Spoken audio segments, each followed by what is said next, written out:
Baiklah, Assalamualaikum dan salam sejahtera. Jom belajar sains bersama Cikgu Aimi.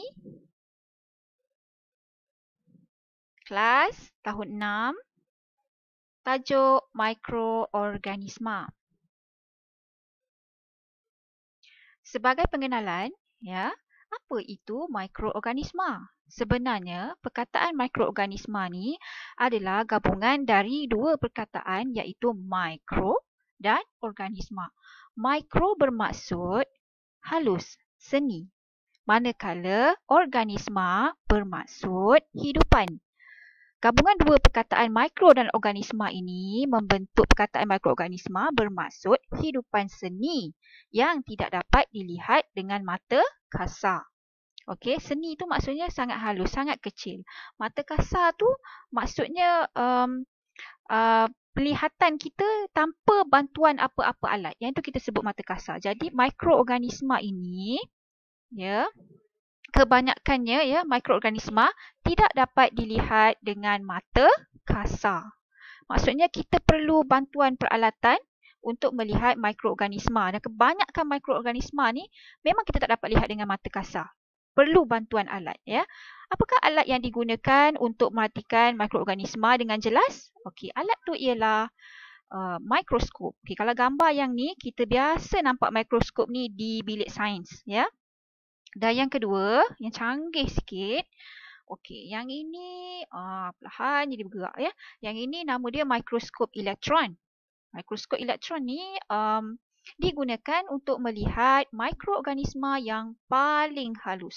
Okey. Nanti di akhir sesi pelajaran kita ni kita akan tahu apakah mikroorganisma yang paling halus tu yang perlu kita lihat menggunakan mikroskop elektron.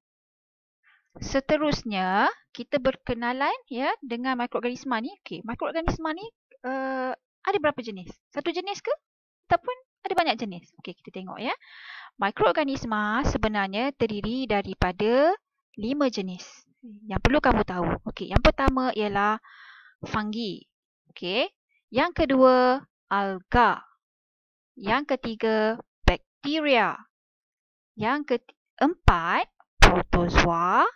Dan yang kelima, virus. Okey, kita akan belajar ataupun kenali setiap jenis mikroorganisma ini. Ciri-cirinya beserta contoh-contoh sekali. So, kita mulakan dengan yang pertama iaitu fungi. Fungi. Kalau kamu nampak di slide yang cikgu tunjuk ni, ini adalah contoh-contoh fungi. Yang pertama yeast. Biasa yeast ni kalau mak kamu nak buat kuih ke apa, donat, dia suruh beli moripan. Tahu moripan? Itu yeast. Okey. Yang kedua, penicillium. Okey. Yang ketiga, mucor. Okey, mucor ni biasa sebenarnya kamu nampak. Kalau roti kamu yang dah rosak tu, berkulat warna hitam tu, yang tumbuh-tumbuh tumpuk hitam kat roti tu, itulah mucor. Dan ketiga-tiga ni, yeast, penicillium dan mucor ni kamu nak lihat kena gunakan tab besar dan mikroskop. Tak boleh lihat dengan mata kasar. Tetapi ada satu jenis fungi yang boleh kita lihat dengan mata kasar. Apakah itu? Kulat. Okey, kulat ni biasalah kamu nampak kan dekat kayu reput, tumbuh kulat. Kita boleh nampak dengan mata kasar. Tak perlu guna mikroskop pun kita boleh lihat. Dan kulat ini adalah dalam keluarga fungi. Seterusnya, yang kedua mikroorganisma yang kedua ialah protozoa. Protozoa ni di habitat ataupun dia hidup di habitat yang berair seperti kolam, tasik, sungai. Dalam air-air dekat kolam, tasik, sungai ni adalah protozoa. Dan kalau kamu cedoklah tasik air tasik tengok bawah mikroskop dekat bilik sains kita tu, ada rezeki boleh nampak paramecium. Okey. Okey, contoh-contoh protozoa yang cikgu bagi gambar di sini ialah yang pertama paramecium, yang kedua ameba.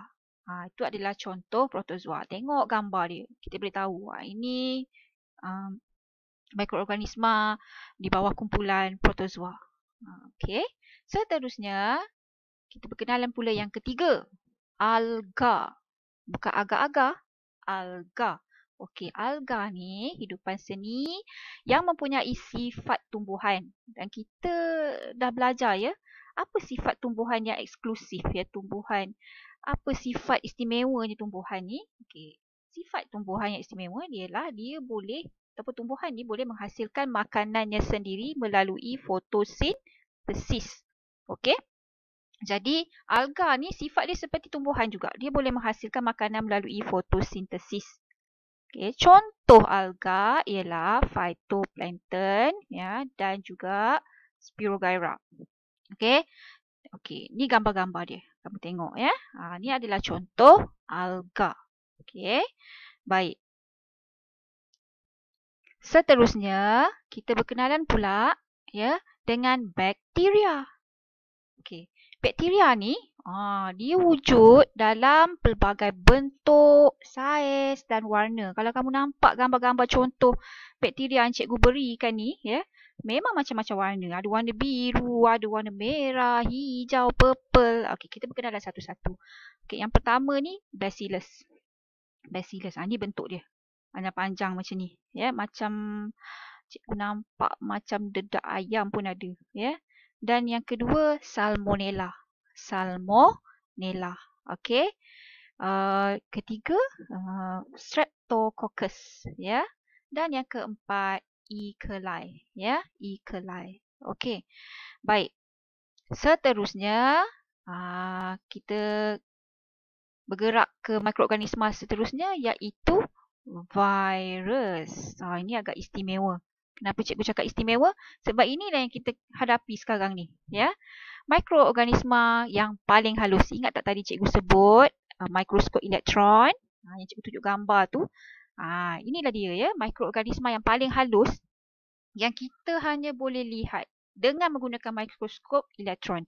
Maksudnya, kamu takkan boleh lihat virus ni dengan menggunakan mikroskop biasa yang ada kat bilik sains tu. Tak dapat tengok. Sebab dia sangat halus. Perlu menggunakan mikroskop elektron. Okey. Contoh-contoh virus ialah yang ni. Ni, virus HIV. Penyakit AIDS. Ni virus dia. Okey. Dan ini virus influenza. Influenza ni lebih kepada penyakit yang mengganggu sistem pernafasan lah. Okey. Baik. Contoh dalam gambar cikgu bagi ni. Okey, kalau kamu nampak yang biru ni adalah virus influenza yang menyebabkan selsema, penyakit selsema biasalah. Okey, yang warna merah ni, yang nampak ngeri sikit ni, inilah dia virus yang sebabkan penyakit COVID-19. Yang kita tengah hadapi sekarang ni.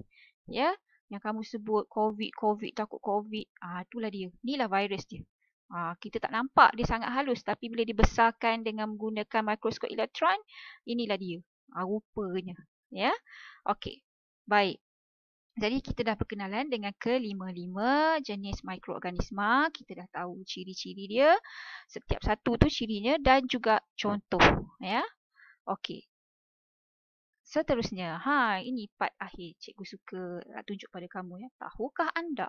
Ya, tahukah anda? Ya. Ni yeast ya. Yeast ni bukan mikroorganisma paling halus sebab kita tahu mikroorganisma yang paling halus ialah virus. Yeast bukan paling halus. Okey, tapi bayangkan yeast ni kalau kita ambil jarum, tahu jarum? Jarum kan halus, hujung jarum yang halus tu kita letak kat yeast. Okey. Yeast tu boleh ada berjuta-juta di hujung jarum tu. Di hujung jarum tu, hujung jarum yang kecil tu ada berjuta, boleh letak, maksudnya yeast boleh melekat berjuta-juta kat situ. So awak bayangkan, yeast tu bukan yang paling halus, yang paling halus virus kan. Kalau virus, tak tahulah berapa. Ya, lagilah banyaknya. Jadi nasihat cikgu untuk keadaan sekarang ni, kamu bayangkan virus COVID dia sangat halus kat tapak tangan kamu kalau kamu tak basuh. Ya, berapa banyak yang ada dan berapa banyak yang boleh masuk dalam sistem pernafasan kamu. Jadi, nasihat cikgu, kerap basuh tangan dengan air, sabun dan jaga keselamatan diri dalam menghadapi COVID-19. Okey, setakat ini sahaja. berkaitan dengan mikroorganisma. Cikgu harap kamu dapat maklumat, faham dan seperti objektif kita hari inilah tercapai. Itu maknanya kamu tahu berapa jenis mikroorganisma, setiap contoh-contohnya, ciri-cirinya, apa alat yang digunakan untuk melihat mikroorganisma. Okey, cikgu rasa setakat ini sahaja. Sekian, terima kasih.